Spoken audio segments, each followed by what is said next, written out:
My name is Mikko, and I'm coming from Finland, IQM Quantum Computers. And the topic today for this short speech is quantum computers for education. Now, it's a little bit broader topic. We are thinking about the early users, early adopters of quantum computers, and we have learned that first users are typically people who are very much close to universities. They are scientists, university professors, research groups, people working in research labs, and many of them work with research and education. And that is kind of the early market we have understood ourselves. And I'm talking a little bit about how we have positioned our company and our offering to this market. IQM Quantum Computers, in numbers, we are basically a full stack quantum computer manufacturer. We offer our products on-prem and cloud. And we are on-prem first, and that makes us a little bit different than most of the other companies in the market today. We were founded 2018, got funded 2019. We are one of the best funded companies from Europe. That's the area where we basically grew the first years. We got our products ready, and now we are actually growing here in North America and across Asia.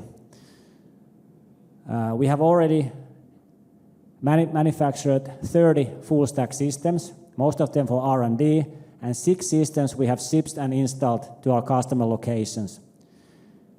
Not many companies tell you these numbers because the volumes are really low in this market. But we think our numbers are actually pretty impressive, and now we have capabilities to scale even from here. So we are on the market today with our offerings, and we want to grow with the market and learn what the early market is about, and accordingly then tailor our products. So this is about our geographical kind of setup today. We started out from Finland, and the second major site we have is in Germany. Most of our, about 300 people, are in these 2 locations, Finland and Germany. We have offices in Espoo in Finland, that's where our manufacturing is.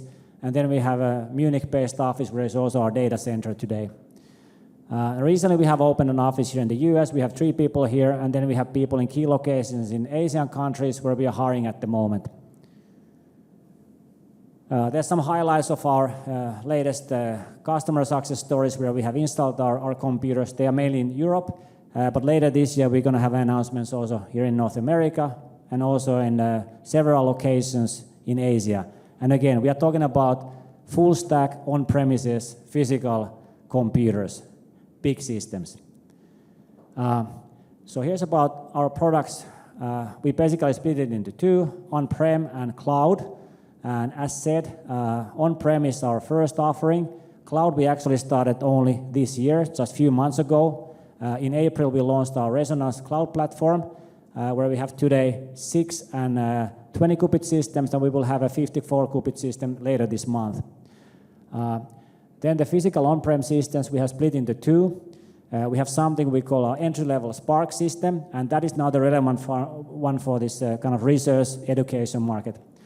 So that's a 5 qubit full stack system.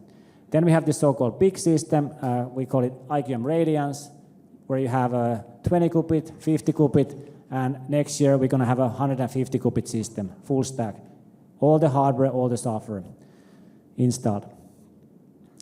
And okay, here's something we are pretty proud of. Unlike many of the other companies who don't sell many systems per year, we have actually prepared our company capabilities that we can deliver. We actually have a manufacturing line now in Finland that is able to manufacture and ship up to 20 quantum computers per year. That also gives you an indication how we see the market to develop. We have only 6 months lead time to some of our products. The longest one is about 9 months. That's also a significant improvement to where the industry has been just recently. And as said, we have already delivered and installed 30 quantum computers, 6 to our customer locations. Another area we are investing a lot is our software stack. So this is an underinvested area in the industry. And we think in the future, if we are looking at the users, we are not just talking about now the hardware specifics where our qubits and QPUs are developing into. We do our own processors and we have our own fab. Today I'm not talking about our fab. I'm not talking about fault tolerance or anything like that. That's in the distant future.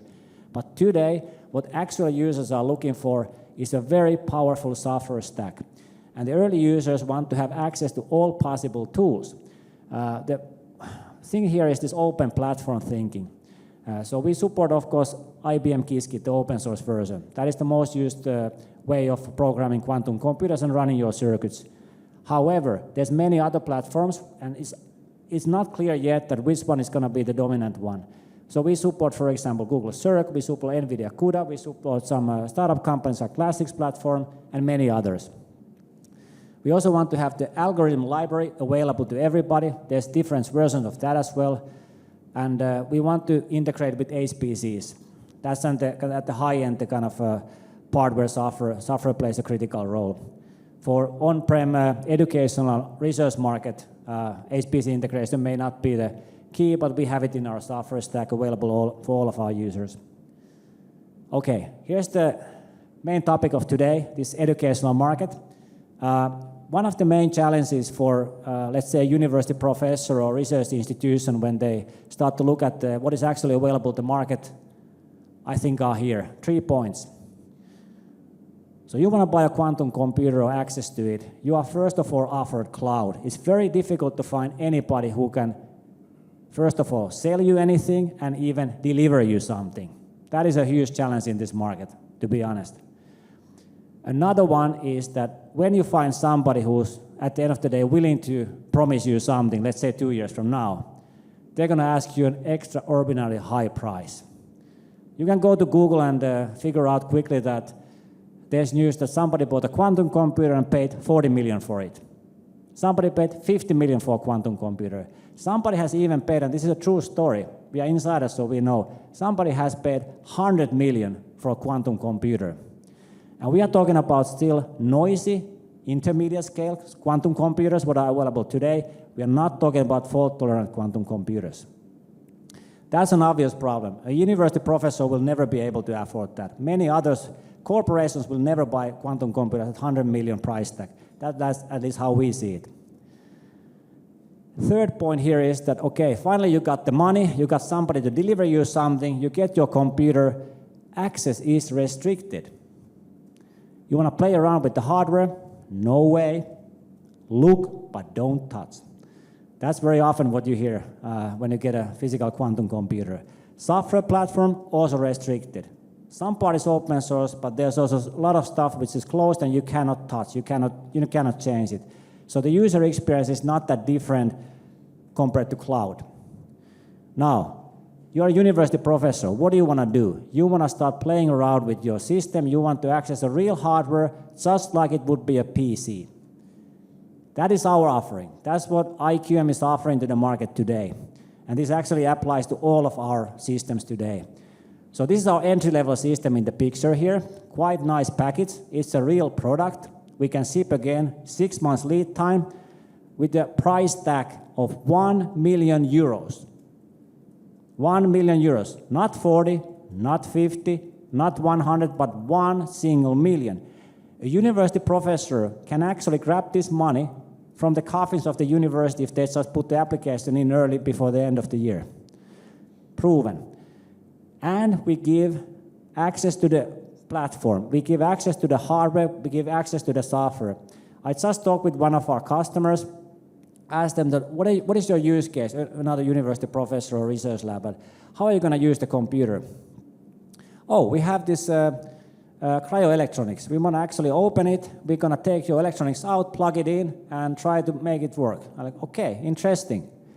This would not be possible with any other platform than ours. We have open APIs, it's possible. I told the guy, okay, you don't have warranty, you understand that part, but fine, you can use it as just like a PC. So our offering is not a black box, it is the platform for developers. Early users in this market are all developers. They can be university professors who use it for research, hardware research, software research, for education. They want to enroll students and give the students access to the computers, play around with it, run whatever there is available, use all the available tools. And we are trying our best to give our offering to this market. And unfortunately, there is no alternative right now. Or the alternative for these educators, the university professors, is today still to build their own quantum computers, and many of them have been doing this until now. Now we have an offering off the shelf for them to start playing around with and start building their competence and getting the competence forward. Another offering we have, which combines with the complete system, is something we call IQM Academy.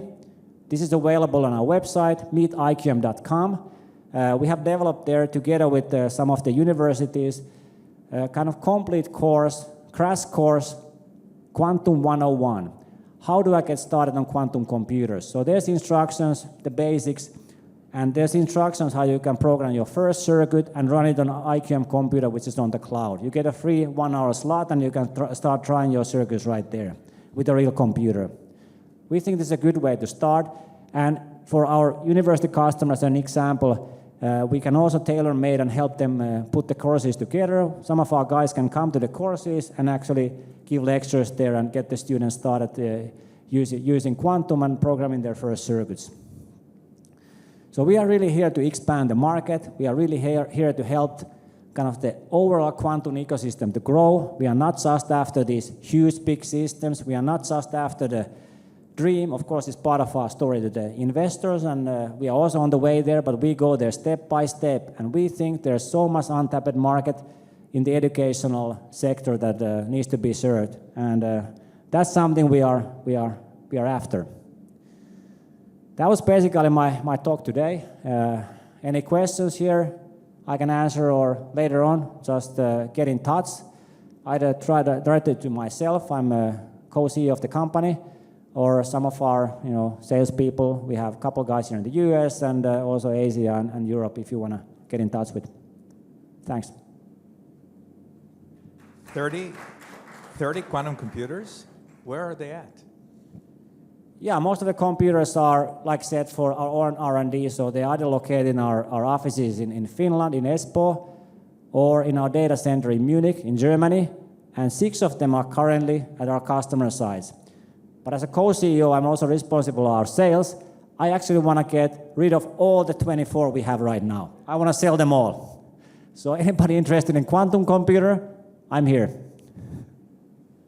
So buy one, get one free. You heard it here, right?